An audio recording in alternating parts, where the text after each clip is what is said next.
Hey, this is Brian with ActiveMelody.com. In this week's micro lesson, I'm going to show you some licks that you can play to get from the 1 chord to the 4 chord. This works in blues, rock, country, and there's a lot of different ways you can embellish around this. And I'll show you how to play this in any key. So if you'd like to download the tablature for this, as well as access the interactive tab viewer and check out all the other micro lessons that I have, go to ActiveMelody.com/micro. And for this lesson, you're going to do a search for ML040. Alright, so let's start off in the key of E. I'll show you how to play this in that key, and then I'll show you how to transpose this so you can use this lick in anything that you play. So if we're playing in the key of E, and our 1 chord is obviously the E chord, the way that this lick starts is it actually starts with the E chord. It starts with the 1 chord. We're just playing it an octave higher. So if I'm making this chord shape, using this chord shape, I'm going to come up here on the 12th fret and bar the first 2 strings with my index finger, and then my middle finger goes down on the 13th fret, 3rd string. So that's a little triad, which is the same as this. We're just playing that an octave higher. And actually all these chords we're going to be playing are just triads that played on strings 1, 2, and 3. So there's the first chord. Then we're going to take that chord shape and slide it down 2 frets. That would be a D chord. So we've got an E chord and a D chord. Now I'm going to explain where these chords come from in just a second, but let me show you how to play them first. Those are the first 2. Now we're going to just bar the first 3 strings on the 9th fret, super easy, and play that. It's actually a C sharp minor chord. Then we're going to take that chord shape down 2 frets and play a B minor chord. So now we've got a E, a D, C sharp minor, B minor, and now we're down to the A chord. So it's that same little triad as we played with, over the E, but we're just playing it here. Which makes sense. If you were playing your E major bar chord, it would look like that, and then your A major bar chord would be barring on the 5th fret. So it's just the same shape. So really that's all there is to that lick. Now there was a few little embellishments there. One would be going from this minor down to this one. I walked it down and added a little interim step there. Went chromatically, I guess you'd say. And then there was one other embellishment.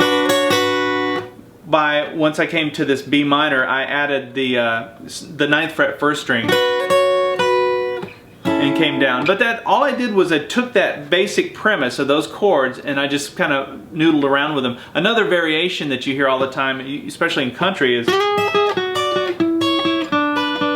or in blues, and that's doing the same thing. I'm playing those same chord shapes, but I'm just playing strings 3 and 1.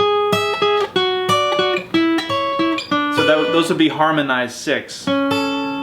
And really that's all there is to that lick. And you can play around with that and embellish it in lots of different ways, and you'll hear that used a lot. But that's a really cool, easy way to go from the 1 chord to the 4 chord. Now the way you want to remember this is, just remember where that 1 chord is, and whatever that 1 chord shape is, you start there and then you work your way backwards. Now some of you are going to say, why does this work? Why are these chords working? Well, here's the way that I think of it. In actual fact, you're kind of going backwards. You're starting from the 4 chord. You're playing the major scale of the 4 chord backwards to the root of the 4 chord. Let me explain. So we're going from the E to the A. The song would be in the key of E, but we're going down to the A. So if I look at the A major scale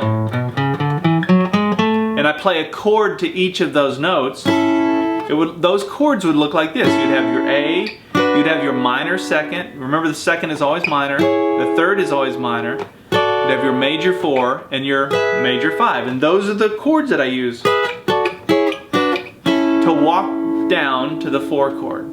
So that's kind of the why behind those chords. It's just really walking the major scale down backwards down to the 4 chord. So hopefully light bulbs are going off for a lot of you and you realize how easy this lick is and how many things you can do with it. Now one other thing that I know some of you will ask is, well wait a minute, what if you're playing like in the key of G, for example? So your 1 chord is down here. You don't have enough room to play that lick down here. But you can. Remember with the guitar, you can always, if you start to run out of room, you can just find those same notes on a different set of strings. So in this case, it would sound like this.